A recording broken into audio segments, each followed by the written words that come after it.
Bueno, pues vamos a hablar sobre la biografía de David Paul Ausubel. ¿Quién fue David Ausubel? Fue un psicólogo pedagogo nacido en el año 1918 que llegó a convertirse en uno de los grandes referentes de la psicología constructivista. Como tal, ponía mucho énfasis en elaborar la enseñanza a partir de los conocimientos que tiene el alumno. Es decir, que el primer paso en la tarea de enseñar debía ser averiguar lo que sabe el estudiante, para así conocer la lógica que hay detrás de su modo de pensar y actuar en consecuencia. De este modo, para Ausubel la enseñanza era un proceso por el cual se ayudaba al estudiante a que siga aumentando y perfeccionando el conocimiento que ya tiene, en vez de importarle un término que debe ser memorizado. La educación no podía ser una transmisión de datos unilateral. Fallece el 9 de julio de 2008. Fue un psicólogo pedagogo estadounidense de gran importancia para el constructivismo.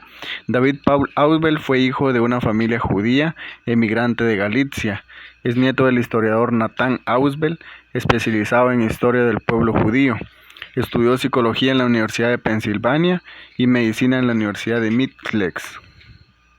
Fue cirujano asistente y psiquiatra residente del Servicio Público de Salud de los Estados Unidos. Inmediatamente después de la Segunda Guerra Mundial, trabajó en las Naciones Unidas en Alemania, en el tratamiento médico de personas desplazadas. Después de terminar su formación psiquiátrica, estudió en la Universidad de Columbia y obtuvo su doctorado en Psicología del Desarrollo. Entre 1950 y 1966 trabajó en proyectos de investigación en la Universidad de Illinois, donde publicó extensivamente sobre psicología cognitiva. Aceptó posiciones como profesor visitante en el Instituto Ontario y en universidades europeas como Verne, la Universidad Salesiana de Roma y Múnich. Fue director del Departamento de Psicología Educacional para posgrado de la Universidad de Nueva York, donde trabajó hasta jubilarse en 1975. En la década de 1970, las propuestas de Brunner sobre el aprendizaje por descubrimiento estaban tomando fuerza.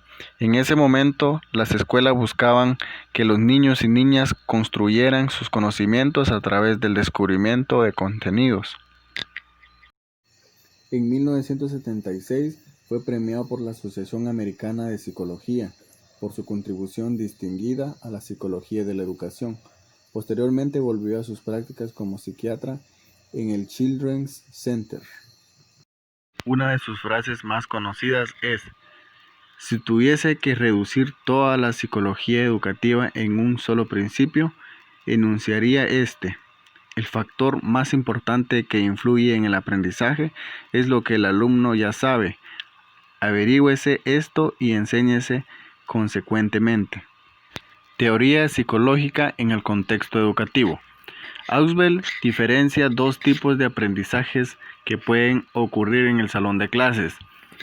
Primero, el que se refiere al modo en que se adquiere el conocimiento, y el segundo, el relativo a la forma en la que el conocimiento es subsecuentemente incorporado en las estructuras de conocimientos o estructuras cognitivas del educando.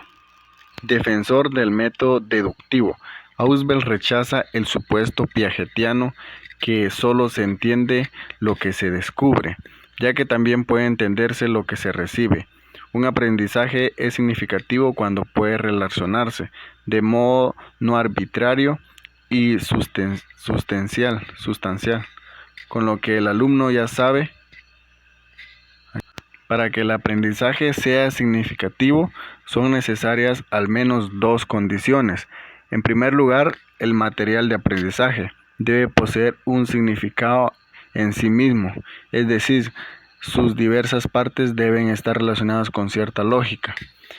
En segundo lugar, que el material resulte potencialmente significativo para el alumno, es decir, que éste posea en su estructura de conocimientos ideas inclusoras con los que puedan relacionarse el material. Para lograr el aprendizaje de un nuevo concepto, según Ausubel, es necesario tender un puente cognitivo entre ese nuevo concepto y algunas ideas de carácter más general, ya presentes en la mente del alumno. Este puente cognitivo recibe el nombre de organizador previo y consiste en una o varias ideas generales que se presentan antes que los materiales de aprendizaje propiamente dichos, con el fin de facilitar su asimilación. Aprendizaje significativo por recepción. Las características pedagógicas que el profesor debe mostrar en el proceso de enseñanza son: presentar la información al alumno como debe ser aprendida en su forma final. Presentar temas usando y aprovechando los esquemas previos del estudiante. Dar cierta información al estudiante, provocando que éste por sí mismo descubra un conocimiento nuevo. Promover información, contenidos y temas importantes y útiles que den como resultado ideas nuevas en el alumno. Mostrar materiales pedagógicos de forma coloquial y organizada que distingan la consecuencia del estudiante. Hacer que haya participación activa por parte del alumno. Esta teoría de aprendizaje significativo, junto con los postulados de Vygotsky y Brunner, han aportado grandes conceptos a las tecnologías de información y comunicación. Así, por consecuente, son grandes contribuyentes de la tecnología educativa moderna. Papel del educando. Recibir un tema, información del docente en su forma final. Relacionar la información o los contenidos con su estructura cognitiva. Descubrir un nuevo conocimiento con los contenidos que el profesor le brinde. Crear nuevas ideas con los contenidos que el docente presenta. Organizar y ordenar el material que los proporcionó el profesor. ¿Qué no es aprendizaje significativo? Para entender mejor el concepto de aprendizaje significativo de David Ausubel, puede ayudar a saber que consiste en versión opuesta, el aprendizaje mecánico, también llamado aprendizaje memorístico por este mismo investigador. Se trata de concepto muy vinculado al aprendizaje pasivo, que muchas veces se produce incluso de manera no intencionada, a causa de la simple exposición a conceptos repetidos, que van dejando su marca en nuestro cerebro. El aprendizaje memorístico. Los nuevos contenidos se van acumulando en la memoria sin quedar vinculados a los viejos conocimientos por medio de la significación. Esta clase de aprendizaje se diferencia del aprendizaje significativo no solo porque no ayude a expandir el conocimiento real, sino porque además de la nueva información es más volátil y fácil de olvidar. Por ejemplo, aprenderse los nombres de comunidades autónomas de España memorizando las palabras que hay en una lista es un ejemplo de los aprendizajes memorísticos. Sin embargo, el aprendizaje mecánico no es inútil del todo, sino que tiene cierto sentido en ciertas etapas de desarrollo para aprender ciertos datos. Sin embargo, es insuficiente para llegar a generar conocimientos complejos y elaborados. Las características que el alumno debe poseer son: tener la habilidad de procesar activamente la información, tener la habilidad de asimilación y retención, tener la habilidad de relacionar las nuevas estructuras con las previas, tener una buena disposición para que se logre el aprendizaje, tener memoria a largo plazo. Características de los materiales de apoyo. Poseer un significado en sí mismo. O sea, las partes del material de enseñanza tienen que estar lógicamente relacionadas. Proveer resultados significativos para el alumno, es decir, que los materiales puedan relacionarse con los conocimientos previos del alumno. proveer un puesto de conocimiento entre la nueva y la previa información. Ausubel le llama organizador previo. Estar ordenados y organizados para que el estudiante tome y aproveche los materiales que va a emplear. Tipos de organizadores previos. Ausubel creó el concepto de organizador previo para referirse a una especie de índice. Su función es la de avisar al alumno de lo que va a tratar el tema. Según su teoría, los organizadores previos son de dos tipos: comparativos y expositivos. Organizadores comparativos. Su objetivo principal es la activación de esquemas existentes y actuar como evocadores que colocan en la memoria activa que el sujeto no reconoce como relevante, apuntando a ideas ancladas ya existentes, sean o no específicamente relevantes al material de aprendizaje. De la misma manera, un organizador comparativo puede servir tanto para integrar como para discriminar conocimientos previos. Organizadores expositivos. Los organizadores expositivos proveen nuevos conocimientos que los estudiantes necesitarán para comprender la información subsecuente.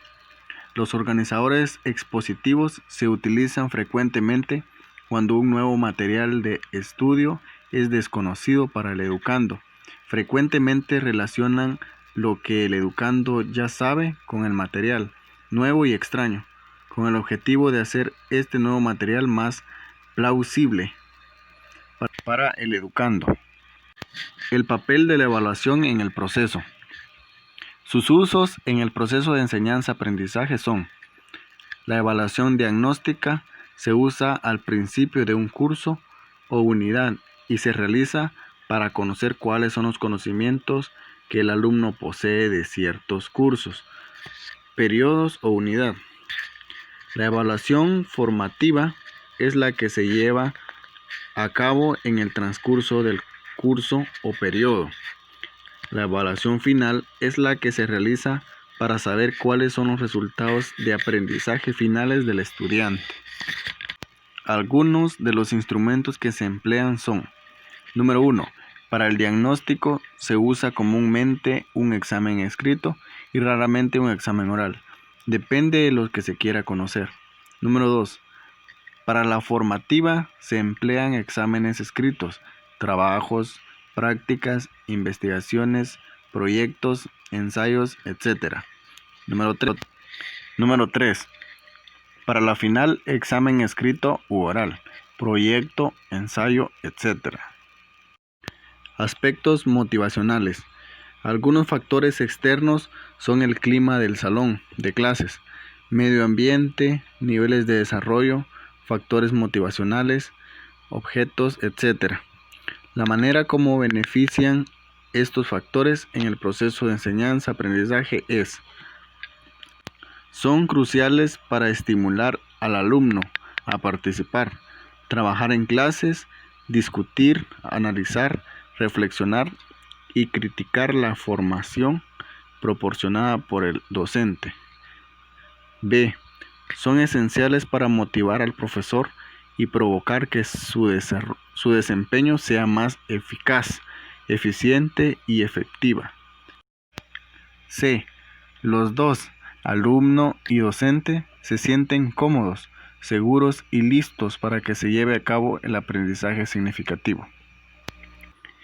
La forma como afectan de manera negativa estos factores pueden distraer, confundir y desmotivar al alumno, ya que el ambiente y otros factores no son los propiciados. B. Pueden hacer aburrida y no significativa los contenidos y la clase en general. C. Pueden provocar que el docente se sienta desmotivado, incómodo, impaciente y desesperado e inseguro de su enseñanza. Ejemplo de aprendizaje significativo. Los niños en casa ven formas tales como las ventanas, la mesa, la llanta del carro y cuando salen de casa ven los edificios, pero llegando al aula, la maestra les enseña nuevas lecciones, las cuales son las figuras geométricas. El niño lo asimila y lo aprende.